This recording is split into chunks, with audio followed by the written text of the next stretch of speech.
Hi everyone, it's Tammy with Shabby Fabrics.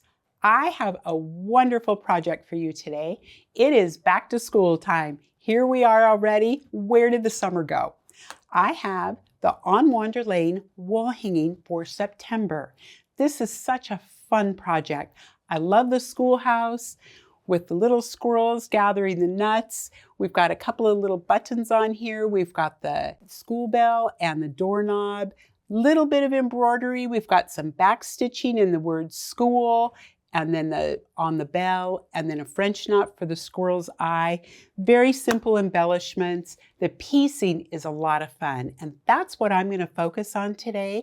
Now, if you do not remember how to do the embroidery stitches, I want you to refer back to Loveland Cottage. That was the very first one that we did, and we went through all of the stitches at that time. Also, we went over the applique in detail. So if you're watching this video and you've only seen this one, if you're just finding us for the first time, welcome.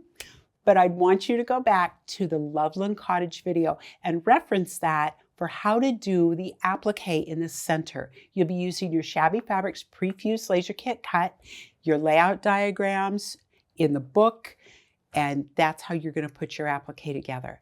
But we do have that in detail there. All right, I'm going to show you today the piecing in this block. So the first one I have is an apple. How classic for September, we have an apple block. This is a cute block. Let's take a look at some of the pieces on how we're going to do this.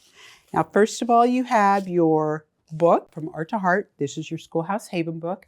This has got your quilt in it and a bunch of other projects. You also have in your kit, if you bought a kit from Shabby Fabrics, you're going to have some special cutting instructions.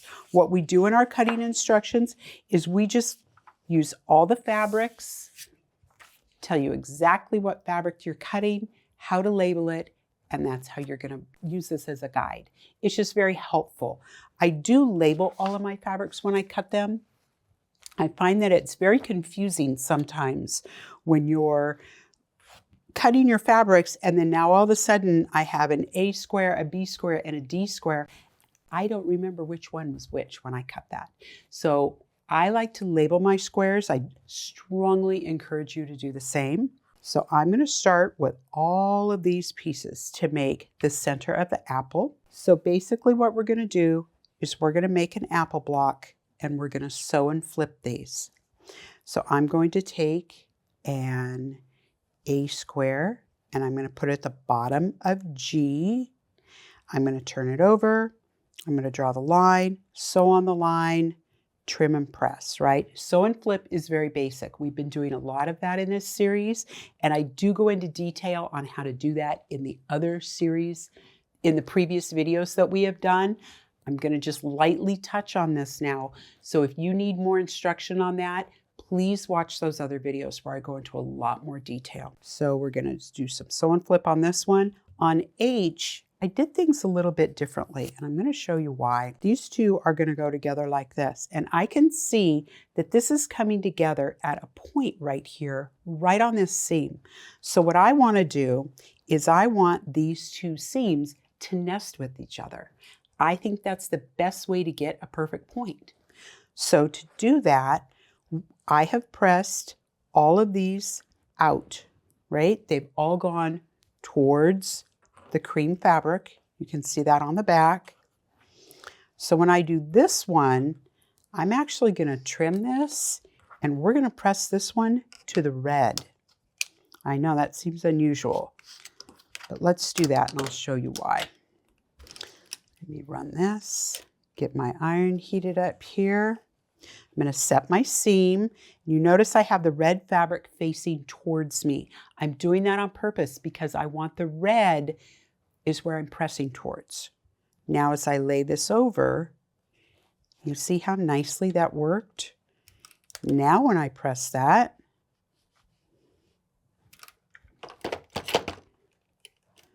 and we look at that, you see how that pressed it perfectly towards the red. That's exactly what I was looking for.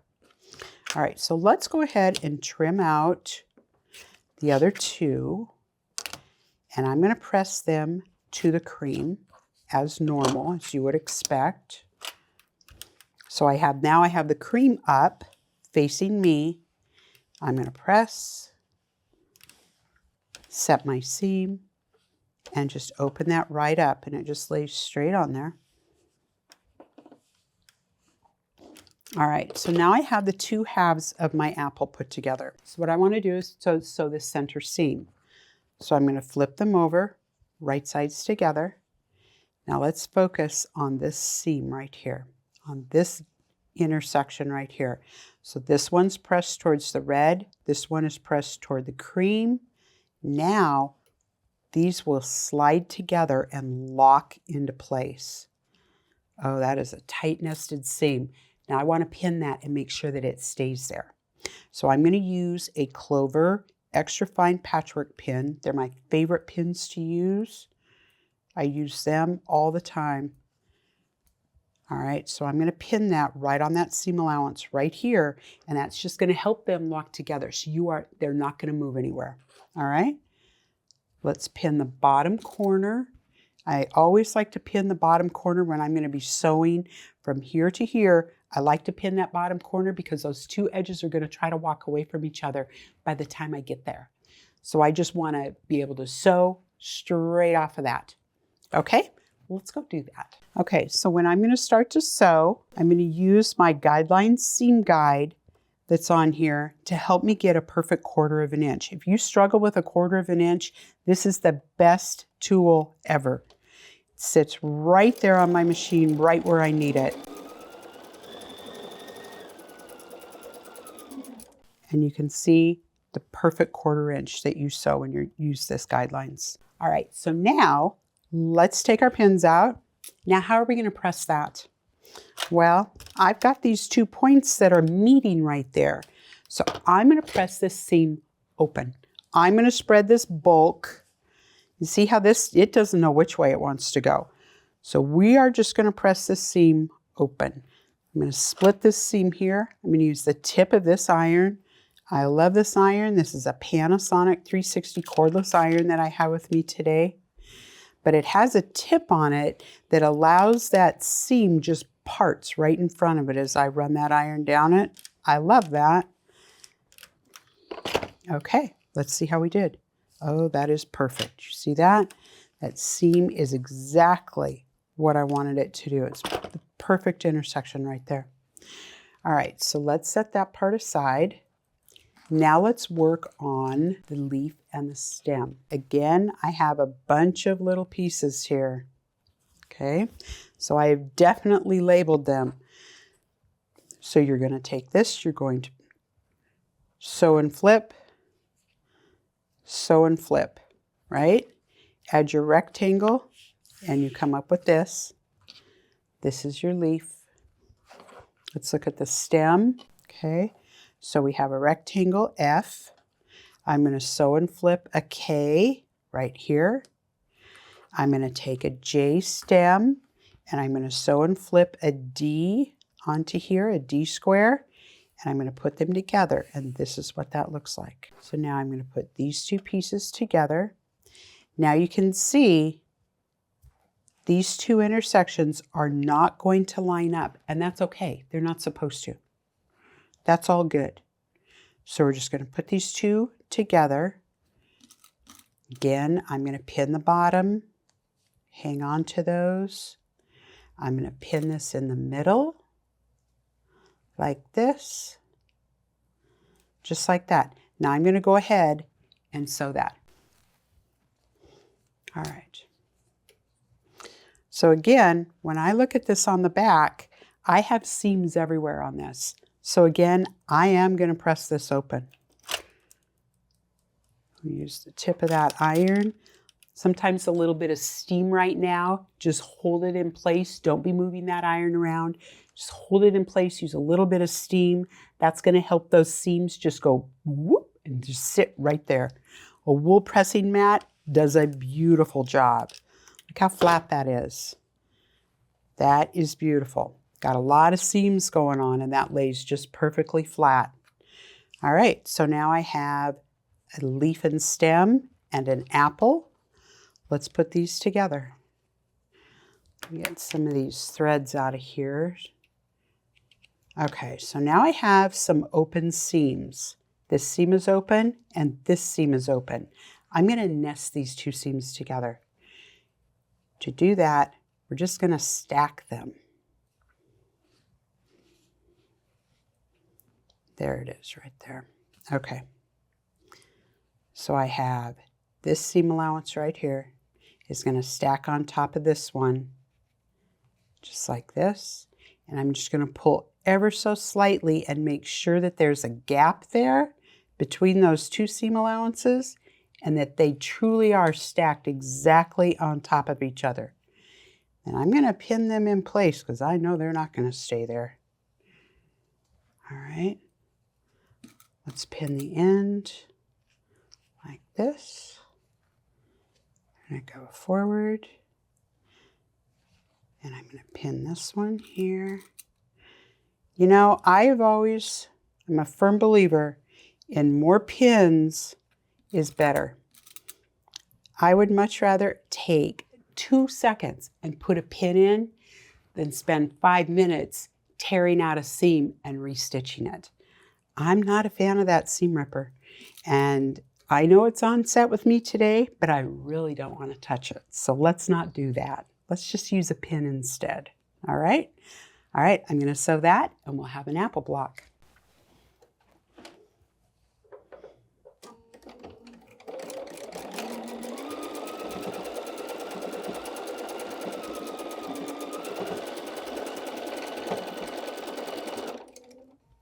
All right, so let's get our pins out. Let me heat this seam up. Whoop, I forgot a pin. All right. Let's heat that seam up and press this. Let's take a look at this. Boy, we got a lot going on here now. So first of all, before I press this, I'm going to double check my intersection. You can see this intersection right here is dead on. That's exactly what I was looking for. You see this point hit exactly where I wanted it. That's beautiful. Let's go ahead and press that. And you guessed it, I'm going to press this open. That makes the most sense to me to get this block to lay flat. See how that iron just glides right on there. Get a little steam going here. And a wool pressing mat. Boy, we use wool pressing mats upstairs in the sewing studio every day. This is how we press all of our seams when we make samples. We use them every single day. I cannot emphasize enough how beautiful that block is. Look at that. It's nice and flat. It looks great. All the seams are pressed perfectly. And that is an apple block. Okay, I'm going to reset my table and I'm going to show you how to do some pencils next. This one is a fun block. All right, I am back and this block is so much fun. This is the pencil block.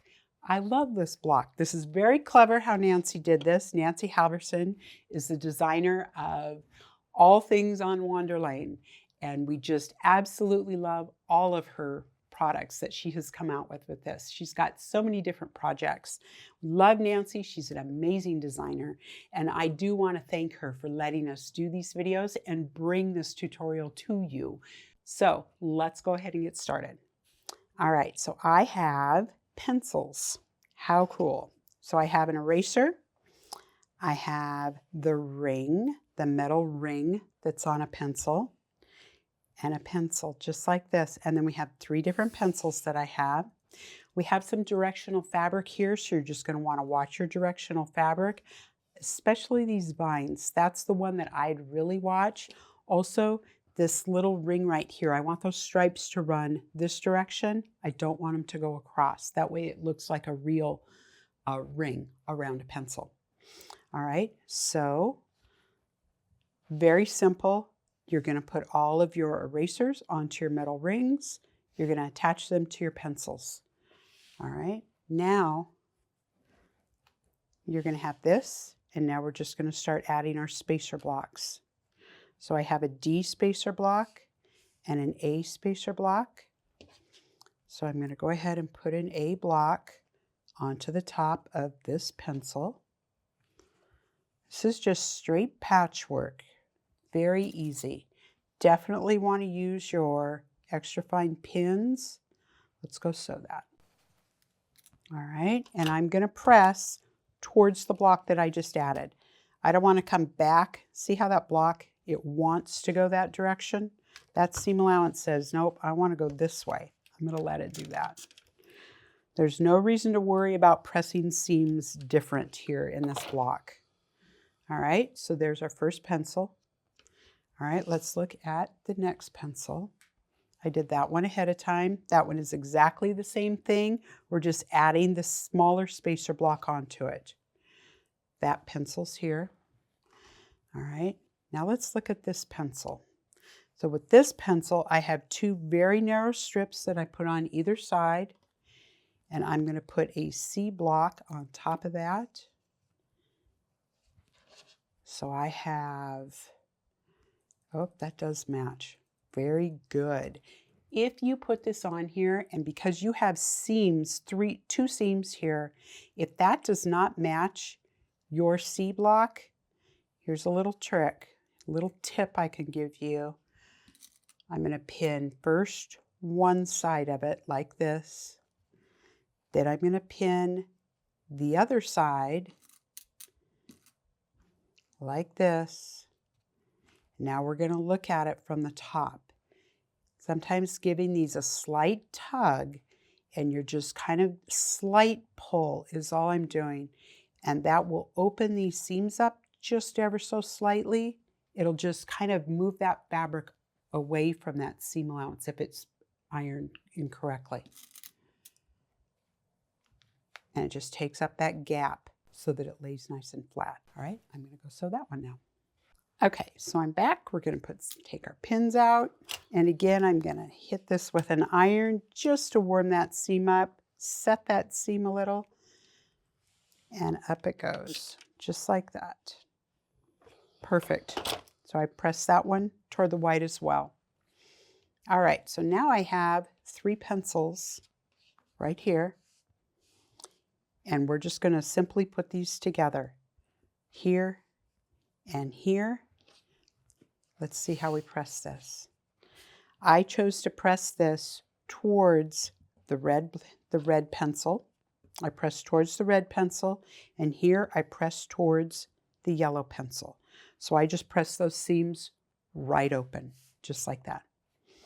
All right, and that is the pencil block. I told you it was easy. All right, I'm going to reset my table, and then I'm going to show you how to make a sawtooth star block. All right, I'm back, and we are going to look at a sawtooth star block now. I love these little houses that you get to fussy cut out. So I have fussy cut this out of my fabric. I used a 3.5 inch square, just like this. And I did use a Creative Grids 3.5 by 3.5 inch ruler to do that. It just makes more sense to me to use a ruler the size of the block I need, and I can just get that lined up on that fabric exactly where I want it. Make sure you draw that with a friction pen to make sure you're getting the motif that you think that you want. All right, so I have cut these cute little squirrels. I cut a couple of them out. So I have one to show you what the block is going to look like, and then one that we're going to work towards. All right, so the first thing we're going to do is we're going to do some half square triangles. Now Nancy has a little bit different way of doing this. You're going to take an A square and an E square. We're going to put them right sides together, and we're actually going to draw the line with a friction pen. I know, I've told you sometimes I don't draw lines. In this instance, I do. Let me show you why. This fabric, this E fabric, this green, is a directional fabric. So I want you to note that on this block, how all of my little directions are all going exactly the same way. Do you see that? Now I am a fanatic about putting directional fabric right side up and making sure it's all in the same orientation. It's just a thing. If Jen says I don't sleep at night if I don't have my fabric all going the right way. I think she's right.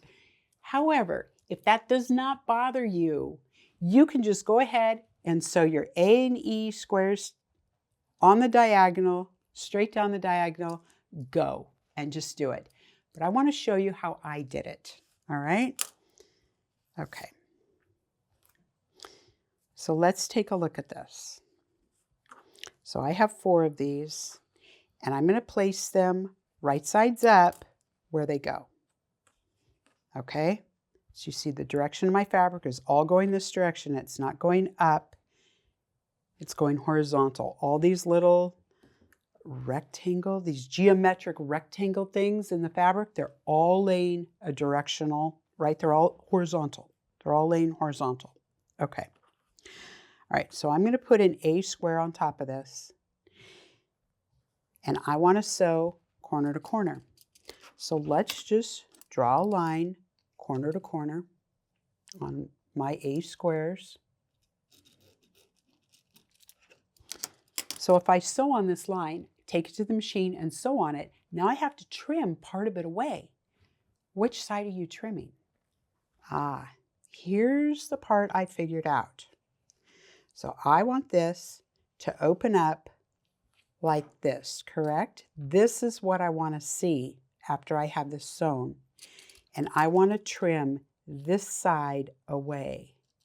So I'm actually going to put a mark with a friction pen on the side that I'm trimming away.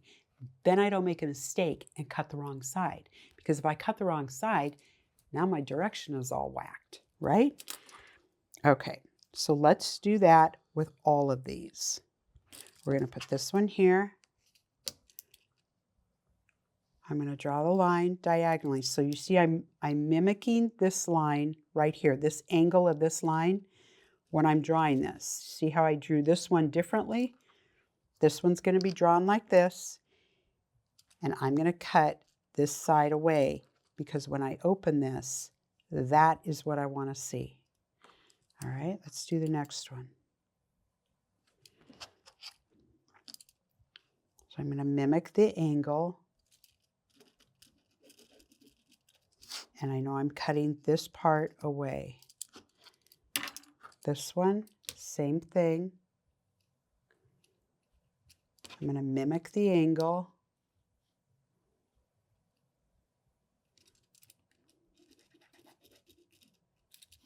Okay. That opens and it looks just like I want it to. And I'm going to cut that away. All right. So now I can take these all to the machine, sew them all together at the same time. Let's go do that.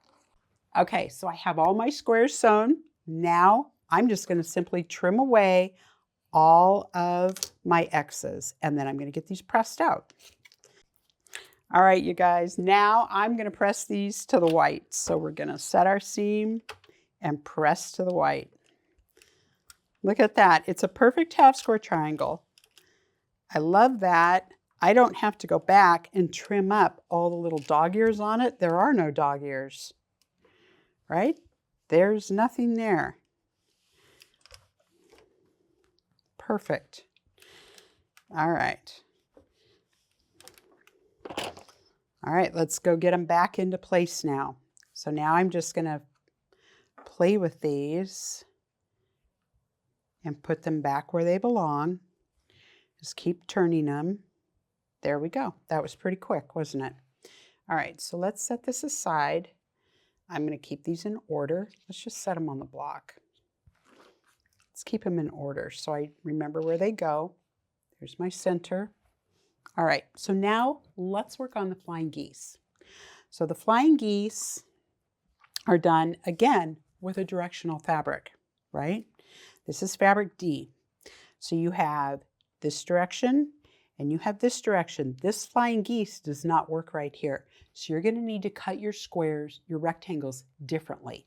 And it does tell you to do that in Nancy's directions and also in our directions. So if you're seeing that you're cutting rectangles, some of them are 2.5 by 4.5 and some of them are 4.5 by 2.5, that's why. You're cutting different directions so that they're going to go in your block all right side up, okay? All right, so to do that, we are just basically doing sew and flip. You're going to draw the line on the back like this, sew on the line, flip it, just like that, okay? All right, let me show you an easier way to do that. This method is called fast flying geese. I love fast flying geese. 1, I'm going to make 4 at a time. 2, I don't have to worry about directional fabric. That is the magic of fast flying geese. You don't have to worry about that. We're going to start with a square. So the first thing I'm going to do is I'm going to take a seam guide by Creative Grids. This is a 9-inch seam guide. My favorite tool for fast flying geese here. We're going to line this up so I have my corners are exactly in this groove, right here in the center of the groove. I know now I'm in the exact center of this square. So I'm going to draw a line on one side of it. I'm going to rotate my mat. Let me clear my table. I already know it's going to happen. There we go. And I'm going to draw a line on the other side. Just like that. Okay? All right, this is exactly a 1/2 inch. The directions for fast flying geese tell you to draw a line down the center and then sew a 1/4 inch on either side. While I could do that, it's often difficult to know where is a 1/4 inch on the other side of this. I normally do not hit that. I am normally way too narrow. And so my seam allowances get a little narrow when I'm doing fast flying geese. Therefore, I use this tool to keep that good 1/4 inch right in the center. Okay, I think I did another one here. There it is. All right, so now I'm going to take my block and I'm going to put my 2 smaller squares.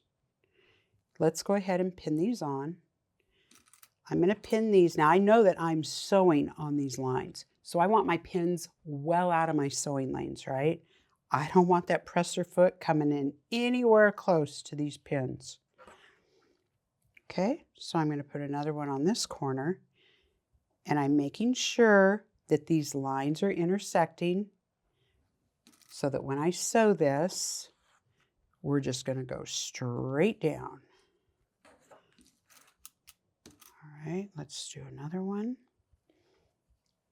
All right, now I want you to note how these corners are overlapping each other. So the one thing I'm going to do is I'm just going to take a small pair of scissors and cut this intersection right here.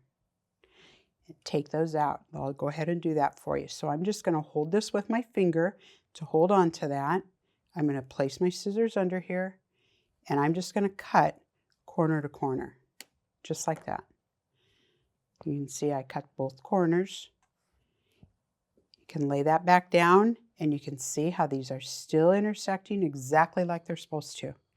Now I'm ready to go sew. I'm going to start here to here and here to here. All right, so let's take our pins out like that. Now I'm just going to cut this straight down the middle. All right, use a little bit bigger ruler to do that. I like this Creative Grids 12.5 by 1.5. It has a really nice 1/4 inch line right here, this dotted line, and it has a lot of grip on the back of it, so it stays put. So I'm going to slide this ruler over. Using that 1/4 inch is going to line straight up on the seam line I just sewed, and I'm just going to cut this block just like that. Okay, let's give it a good press. I'm going to press these geese right open, just like this.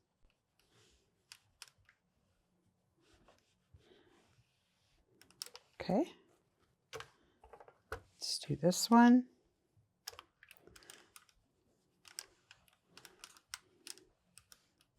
All right. Okay, now I have some really weird looking flying geese here. Okay, so now we're going to take a couple more of these, and I'm going to draw my line.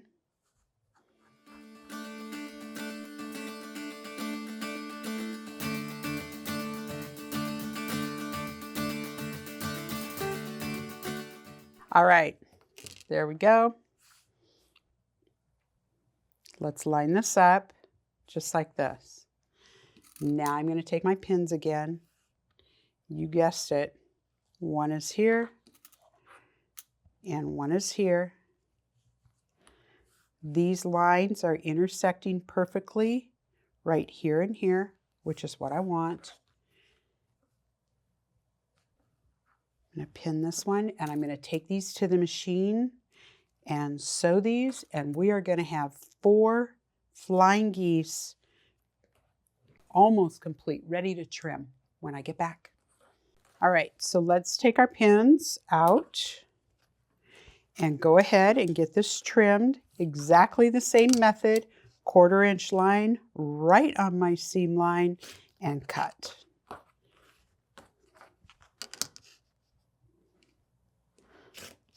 All right, let's go to the iron.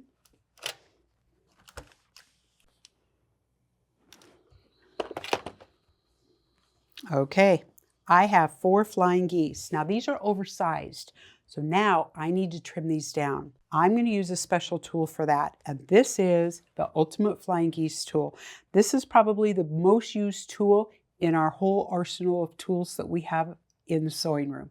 This is what we're going to use the most. We love this tool. You have your finished size of your flying geese is listed right here on the left. I love that the directions on how to cut are listed on the ruler. You know those little papers that come with the rulers? Yeah, I don't know where this one is. We lost that probably 10 minutes after you open the ruler. That paper is gone, right? Or it gets stuck in a drawer with a whole bunch of other papers, and then when you go to cut with a ruler, you have to go sort through and try to find it. Not my favorite thing to do. So Creative Grids understands that, and they have 2 things on this ruler that are going to help you. One, they have already printed your sizes right here for whatever size flying geese you're cutting.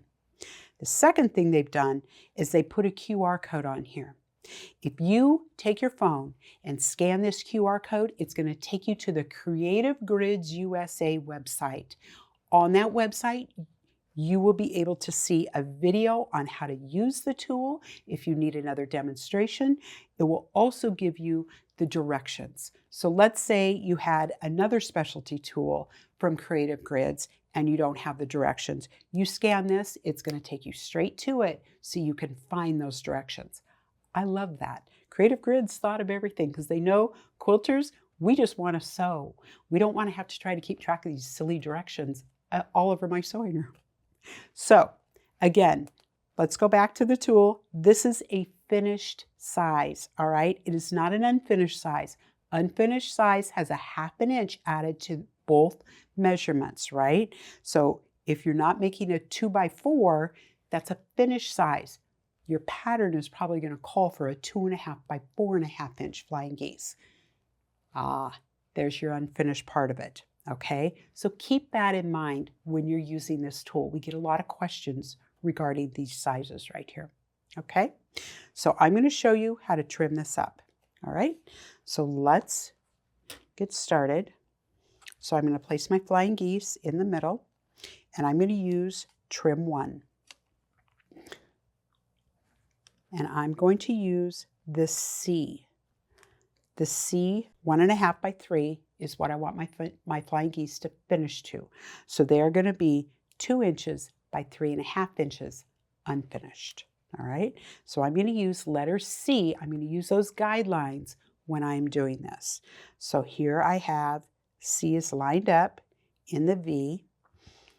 This number here is telling me 1.5 by 3 to make sure, that's just as double check that I am trimming the correct size. So I'm going to use a Creative Grids spinning mat, and I do have a fresh blade in this rotary cutter. I think that's important as well. Whenever you start doing something like this, we're going to trim and spin. Trim and spin one more time. Now my flying geese is upside down. I'm going to now trim 2. So now I'm going to find my C lines again. They're right here. Okay, C, and I have dash lines here, here, and here, and here. It perfectly outlines the footprint of this flying geese. I love that. Again, it's going to tell me 1.5 by 3. I'm going to trim, spin my mat, and trim one more time. Now I have a perfect flying geese. I have a perfect seam allowance, perfect 1/4 inch seam allowance at the top of this. All right, so I'm going to go ahead and trim through the rest of these, and then we'll assemble that block. All right, so let's get our flying geese out. Let's take a look at our block here. All right, everybody's laying on there correctly. Now let's look at these flying geese. These go this way. These go this way. You see how they're going in a different direction? Like I told you, this is magic. You don't have to worry about directional fabric when you do this.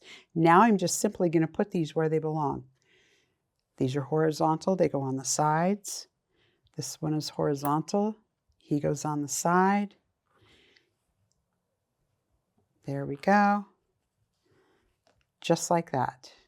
You see how easy that was? They all just fit right into place. All right, let's put this together now. So I'm going to put these two pieces right sides together. And I want you to see that these now nest. These seams are going to nest together because I want that perfect point. You know me and points. I'm always striving for that perfect point. I'm going to pin this just like that, so that when I sew corner to corner here, this seam cannot move because that pin is going to prevent it from doing that. Let's stick one more pin in this bottom corner, just like that. This one, we're going to sew this one on like this. And I'm always going to sew with the flying geese facing towards me so that I can see where this X is right here. There's an X. I can actually mark that so the camera can see that. There we go. There's an X right here in my stitches. If I sew right here, right in the middle of that X, I know I have hit that point dead on, exactly where I want it to be. All right, but if you've trimmed your flying geese with that ultimate flying geese tool, I guarantee you have a 1/4 inch right there. You have a perfect 1/4 inch. I'm going to pin this twice here and this one, and then I'm going to take all these to the machine. I'm going to sew everything together, and I'll show you how to put your rows together. All right, let's get these pressed out. I'm going to show you how I press this. And it might be easier for you to see if you just look at the back. Okay, so as you can see, I pressed these two seams open. And I did that because of these points right here. I want those points to be right on.